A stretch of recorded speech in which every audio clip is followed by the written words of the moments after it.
na jaayee xam nga ko loolu ce sont des variables endogènes tu peux les gérer mais les variables exogènes ay dëkku jàmbur la ñuy jógee kooku bu fixer prix foofu ñëw fii imposer ko sa fournisseur loo ci mën fournisseur bi ne va pas vendre à perte le détaillant ne va pas vendre à perte su fekkee ñoom jàpp nañu les matières premières dans leur pays est assez élevé ba le produit fini nu mu doon jël 1000 francs en tout cas jël seen dëkk yi ñëw sa dëkk ñu nekkoon bu fiy dugg nangam lay jar mais fournisseur bu tegee loolu teg ay impôts douane lu mu koy teg génne léppam génne TVA am mais dina xool moom lan la ci mën a teg ba mën cee gis boppam kon état ci diggante boobu fan la mën a intervenir est-ce que day intervenir ci dëkku jàmbur pour ne ko wàññi say prix loolu sañu ko te mënu ko li mu mën mooy sama dëkk nan laa mën a fexe ba réguler les prix te pour la régulation des prix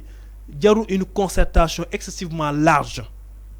parce que acteurs yi bu ñu ñëwee ñoom leen arrangé la ñuy wax ak li nga xamante mën nañ ko cee def te ñoom lu ci bëri li ñu mën mooy ay 50 francs mën naa ko cee teggi mën naa ci teg te Sénégal li muy soxla mooy ñu ne ko tey kilo ceeb bi wàññi nañ ci 500 francs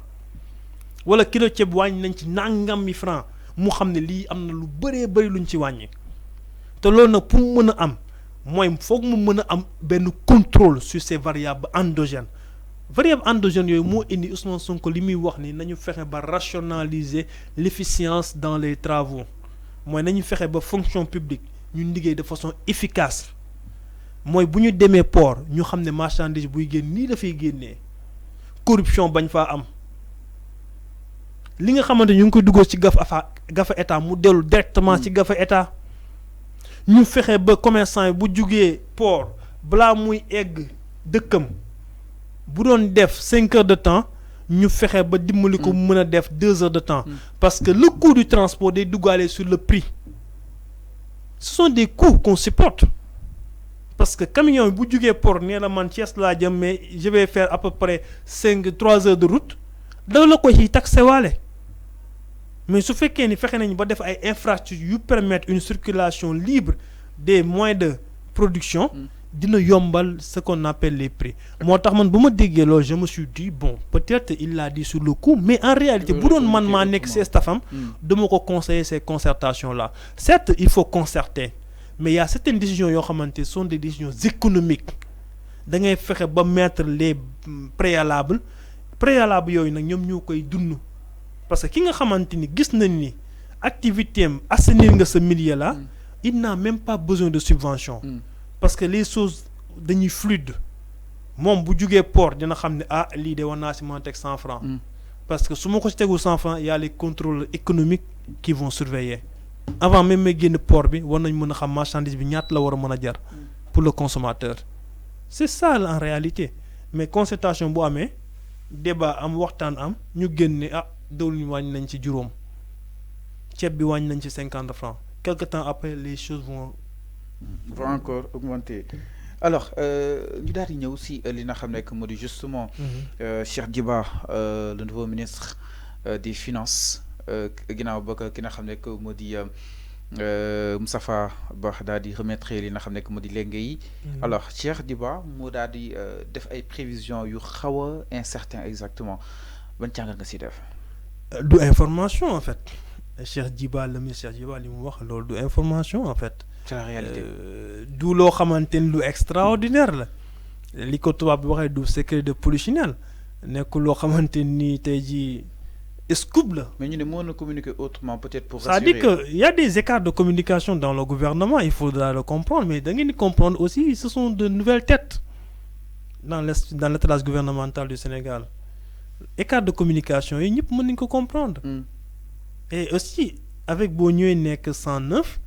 nga sentir ni tey jii war nga mën a apporter quelque chose il faudra que ton discours soit marquant donc les finances du pays ñun ñëpp xam nañu ni sont catastrophiques. Macky Sall lan la fi bàyyi 106 milliards de masse salariale la fi bàyyi fi service de la dette de 152 milliards soit 60% de nos recettes. Macky Sall lan la fi bàyyi une dette qui avoisine plus de 75% du PIB Macky Sall lan la fi bàyyi des fonctionnements pour le train de vie de l'État qui quitte 50 milliards de francs CFA jusqu'à 75 milliards de francs CFA loolu mooy finance réew mi. Donc nous sommes dans des situations critiques. Loolu du secret boo xamante ni am nañ ko. Est-ce que vous voyez un peu? Donc moo tax man li ma jàpp mooy aujourd'hui le Sénégal a besoin très sincèrement que ñun ñëpp ñu mànkoo jàppale le gouvernement. Parce que fu ñu jëm nekkul loo xamante ni lu oyof la nekkul loo xamante ni lu simple la. Le président le ministre premier ministre Ousmane Sonko ñoo ngi wax ni am na lu mu lancé pour rationaliser un peu les dépenses de l'État. Mooy ñi nga xamante ne ci location lañ nekkoon comment les loger au niveau du building administratif. C'est une bonne chose. Parce qu'à chaque fois bu ñu mënee amee des ressources nouvelles ça ne peut faire que agrandir notre champ d'application. Alors c'est clair exactement. Alors donc je vous rappelle ba yéen seen entretien spécial ak ki nga xam ne que moo di justement Babacar Gaye mu nekk li nga xam ne que moo di économiste. Moi am benn information boo xam ne daf ñoo dab en cours justement d'émission Tafa suñu ko mënee jox rek du côté de la régie exactement lu yees par rapport ak benn communiqué bi nga xam ni itam jot nañ ko ni ki sànq le président de la République Macky Sall avait justement abrogé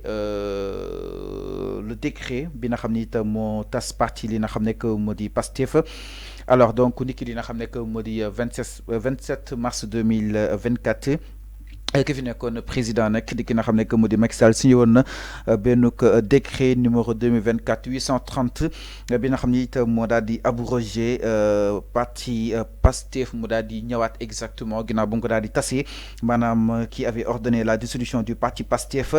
patriote du Sénégal pour le travail l'éthique et de la fraternité ma ni kon nag ki nga xam ne que moo di le président Macky Sall nag mu daal di koy def ni ki li nga xam ne que moo di le 27 mars laata rek mu daal li nga xam ne que mu di quitté jàpp ni itam décret initial bi jëloon nañ ko ni ki li nga xam ne que mu di le 31 juillet 2023 mu marqué woon benn étape controversée dans l'histoire politique bu Sénégal daal di dissoudre li nga xam ne que mu di le parti Pastef benn parti politique fii si li nga xam ne que mu di réew mi parti boo xam ne Ousmane Sonko moo ko daal di jiite. La dissolution avait été perçue par certains comme une manœuvre politique suscitant des débats sur la liberté et de la démocratie au sein du pays. Donc nag ki nga xam ne que mu di le nouveau ministre wala kon l'ancien ministre de l'Intérieur Antoine Félix Diome mu daal di assuré woon exactement l'exécution de ce nouveau décret fexe ba daal di tas li nga xam ne que mu di le parti Pastef jàppale ni itam yëf yi nag delluwaat nañ ko ci journal officiel bi ki nga xam ne que mu di Ousmane Sonko jotaat na li nga xam ne que mu di par thème ironie du sort, c'est le Pastef qui est aujourd'hui au pouvoir et a dû choisir un autre candidat car Ousmane Sonko ne pouvait pas se présenter à l'élection présidentielle. Donc mi ngi noonu exactement ban commentaire ngay daal def par rapport ak li nga xam ni itam ñu ne Macky Sall defoon na ko fi avant muy dem ñu koy soog a génnee ni Macky a peut-être justement a abrogé le décret portant dissolution du parti. Bon commentaire bu ñu ci mën a def mooy le président sortant Macky Sall à un certain moment donné joxul cër Sénégalais yi. Ok. Parce que li fi xew depuis mars ba 2024 yi fi xew ñi ci dee ñëpp boo xoolee c'est autour du parti Pastef la woon ñu jàpp ni c'est le leader de l'opposition Macky ne warul nekk leader bi warul nekk sama successeur tey jii li mu ko toppee yëpp ba nit ñi xeexoon mu xëy suba ne li ma ko toppee woon yëpp dara amu ci ba delloo ko partem voté loi d'amnistie et tout pour man delloo njukkal le peuple sénégalais. Maintenant nag la fekk ñu delloo leen seen parti c'est de la bonne guerre. Parce que àdduna lañ nekk nit da ngay sëy ak nit tas ak moom delloo ak moom man noonu laa ko jàppee moom moo ko jëloon delloo ne leen ko pas de commentaire. Exactement Juillet mu marqué woon des moments sombres sur l'histoire politique du Sénégal là où on assiste justement à la dissolution d'un parti qui n'a jamais que modité président Macky Sall nag delloo na leen seen parti exactement avant donc juste avant son départ ni ki li nga xam ne que moo di le 27 mars parlant toujours du président commencé na liggéey fa nga xam ni it moo di sa douane France envoyé spécial exactement dem gis nañ ko sur une vidéo mu nekk di saafonteeg ak li nga xam ne que moo di sénégalais yi alors naka ndaa analyser cette nouvelle vie du président. Il pouvait avoir une vie meilleure à mon avis. Le président Macky Sall moi je le voyais aux Nations Unies très sincèrement. Parce que jàppoon naa ni non Nations Unies en fait. Vu que ni Sénégal Afrique nekk mu aaye le secrétariat national jàppoon naa ni le président Macky Sall avait le meilleur profil. Pour être carrément le président donc le secrétaire national donc des Nations Unies. Mais ak erreur politique yi nga xam ne def na ko ci tey jii ñu nommé ko envoyé spécial pour des pays yoo xamante ni mooy loolu. Ils avaient nous on a besoin de nos anciens présidents ici en Afrique. On parle d'intégration africaine. Donc il serait beaucoup plus important d'être là en Afrique et travailler pour les Africains. Et à l'international, s'il ne peut pas travailler mënul liggéeyal ñi nga xamante mooy Nations Unies ou bien même les autres structures internationales, bon je ne vois pas trop li nga xamante ni war na ko mën a def. Pour man loolu wàcc anam la quoi à mon avis. Et ça c'est sama gis-gisu bopp la en fait. Que ni le président Macky Sall méritait mieux que ça en fait. Ok donc oui non envoyé spécial président Macky Sall commencé na li nga xam ne que moo di liggéey bi exactement. Alors ñu daal di ñëw si quelques organisations justement yi nga xam ne itam ñoo nekkee Horizon Sans Frontières.